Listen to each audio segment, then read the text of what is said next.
Hi everyone! Hello po! Kumusta po kayo? At ngayon po ay kararating nga lang po namin sa aming bahay ng aking misis. Ito po, busy siya sa pagluluto ng breakfast. At ngayon po, share ko lang namin sa inyo dahil po Christmas season na at alam natin naman na election season na rin sa Pilipinas.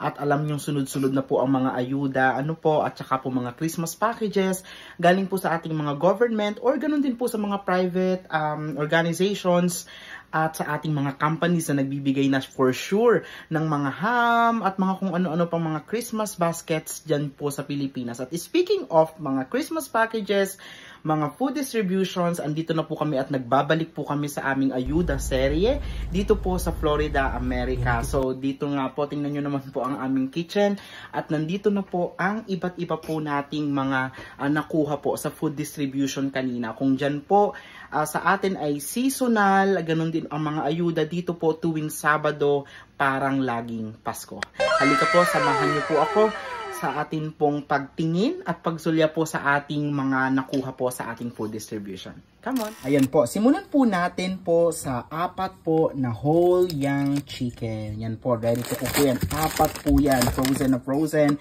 Ganun din po ang atin pong mga I don't know kung anong tawag dito, pero kapamilya siya ng mga citrus or mga oranges natin. Meron din po tayong 4 po na bags na grapes. Ayan po, red seedless grapes po. Ayan po, meron din po tayong 2 malaking papaya. At meron po tayong 2 medium size po na watermelon. At dito naman po sa ating pong kitchen sink, nandito po yung ating mga frozen goods. Meron po tayong mga sausages. Meron po tayong mga marinated chicken. Meron po tayong ground beef. Ganon din po ang mga pastries po from Publix. Ayan po, meron tayong mga cupcakes. What do you call this? Apple fritters. We have ready to eat, fully cooked chili, no beans. Ganon din po ang ating mga bread, non-fat dry milk.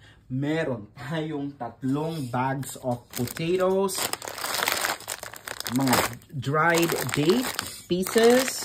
Ganon din po ang dried pitted plums at ilan pong mga dilata at mga marami pa pong tinapay. Then meron po tayong 1 box po na corn o mais. Ayan po. So, favorite na favorite po ito ng akin pong mag-ina. Kaya po, tamang-tama po ito. Pero napakadami po yan.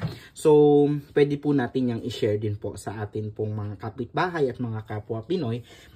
Dito din naman po sa kabilang box, ito naman po ang ating pong mga bananas. Meron pa po tayong mga hinog na ready to eat na. Ganon din po. Meron pa po tayong hilaw pa. Hindi ko po alam kung ito yung matamis o ito yung plantain. Mami, do you think this is the matamis o yung plantain? Okay. So, ito din po pala. Same din po pala siya. Mahihinog din. Okay.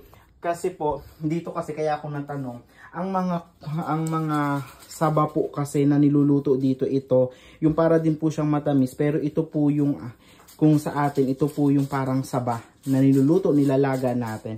So, ayun po. At ayan nga po, ito po ang ating ayuda serye para sa Saturday morning. Napaka-blessed po ng umagang ito.